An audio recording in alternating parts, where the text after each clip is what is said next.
এবার আপনি অজু করবেন। অজুটা ধীরে স্থির ভাবে করবেন, তাড়াহুড়া করবেন না। অজুর প্রত্যেকটা অঙ্গ প্রত্যঙ্গ 3 বার করে ধোয়ার চেষ্টা করবেন। শুধু মাথা মাসে হবে কয়বার? এক। অজু করার পরে আপনি হাত তুলে আল্লাহর কাছে দোয়া করবেন। ওই সময়টা কখন? রাত 4টা থেকে 4:30 বাজে, তাই না? তার মানে আল্লাহ রাব্বুল আলামিন এখন প্রথম আসমানে আছেন। কিভাবে আল্লাহ পাক আছেন সেটা আল্লাহর উপর ছেড়ে দেন, আমাদের এটা নিয়ে ব্যাখ্যা করার দরকার নাই, চিন্তাও করার দরকার নেই। আল্লাহ পাক বলেছেন আমি নেমে আসি, বাস নেমে আসি।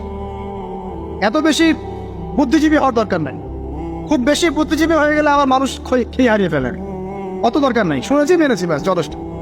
আল্লাহ পাক নেমে আসেন, কি বলেন? আল্লাহ বলেন যে কেউ কি আছো আমার কাছে কিছু চাইবে, আমি দিব। কেউ কি আছো যে আমাকে ডাকবে, আমি তোমার ডাকে সাড়া দেব। কেউ কি আছো আমার কাছে কোনো কিছু দোয়া করবে, হ্যাঁ হাজত আছে, আমি পূরণ করে দেব। এভাবে আল্লাহ পাক ফজর পর্যন্ত বলতেই থাকেন। বলেন তো আমাদের কোনো ফিকির আছে? আমরা সবাই ঘুমাই কয়টায়? হয় 1টায়, না 2টায়, না 3টায় ম্যাক্সিমাম এখনকার। আমি যে বিষয়টা নিয়ে কথা বলছি এটা খুবই কঠিন। 9টা থেকে 10টার মধ্যে বা 11টার মধ্যে ঘুমাতে হবে, এটা খুবই কঠিন বিষয় এখনকার জেনারেশনের কাছে। এর জন্য প্রথম যে কাজটা সেটা হলো রাত্রেবেলা স্মার্টফোন আর চালানো যাবে। এসার নামাজ শেষ, ফোন একদম ডয়ারে লক করে রাখতে, কিচ্ছু করার নাই। এটা না করতে পারলে আপনি ঘুমাতে পারবেনই না। এবং এরপর দিনে আসছি, তখন বলছি দিনে কিছু কাজ আছে। দিনের কাজগুলো যদি আমরা ঠিকঠাক মতো করি তাহলে রাতে তাড়াতাড়ি ঘুম আসবে ইনশাআল্লাহ। যদি না করি তাহলে ঘুম আসবে না। তো শেষ রাতে আল্লাহ পাক আসমানে নেমে আসেন, প্রথম আসমানে, এবং এই আহ্বান করতে থাকেন। তাই ওই সময় ওযু করার পরেই আপনি হাত তুলে আল্লাহর কাছে দোয়া করা শুরু করেন। আপনার যত চাওয়া পাওয়া আছে আল্লাহর কাছে ঢেলে দেন, ইনশাআল্লাহ আল্লাহ রাব্বুল আলামিন আপনাকে খালি হাতে ফেরাবেন না ইনশাআল্লাহ। আল্লাহ পাক তো এমন করে বলেছেন যে কেউ হাত তুলেছে আল্লাহর কাছে আর আল্লাহ পাক সেটাকে খালি ফিরিয়ে দিবেন, এটাতে আল্লাহ লজ্জা বোধ হয়। কথা বুঝতে পারছেন? আমাদের যাদের অনেক সম্পদ আছে বা সামর্থ্য আছে এবং মন আছে বড়, তাদের কাছে যখন কেউ সাহায্য চায় আপনার খালি ফিরে দিতে লজ্জা লাগে না? আপনার মনে হয় না যে চাইলো এত করে কিভাবে না করে ফিরাই?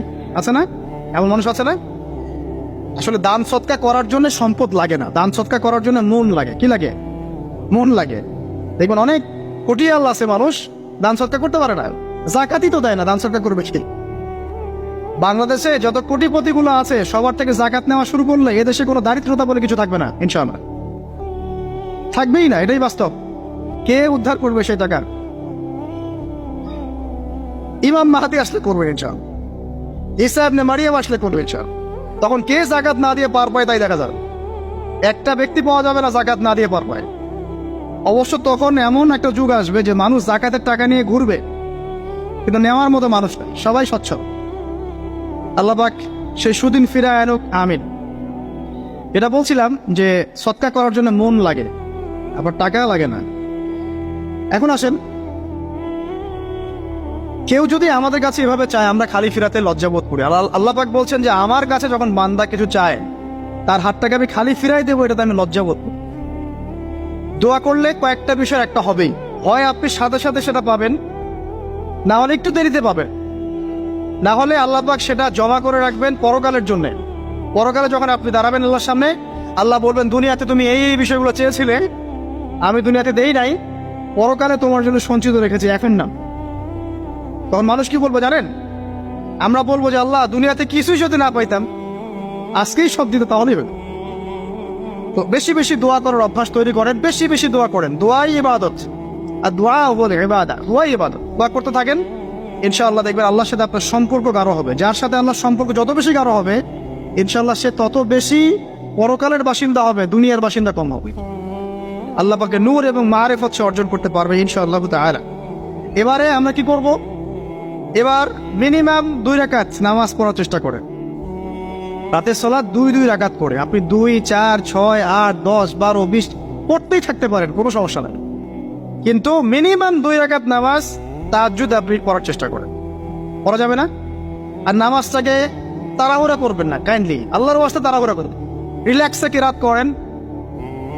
করেন, রুকুতে সময় দেন, সেজদায় সময় দেন, 2 সেজদার মাঝখানে সময় দেন, শেষ বৈঠকে দোয়াগুলো করেন, তারপর ধীরে স্থিরভাবে সালাম ফিরান, হাত তুলে দোয়া করেন, সময় দেন। কারণ আমি কি বলছি, সূরা জারিয়াতের 56 নম্বর আয়াতে আল্লাহ পাক বলেছেন দুনিয়াতে পাঠিয়েছি শুধু আল্লাহর ইবাদত করার জন্য।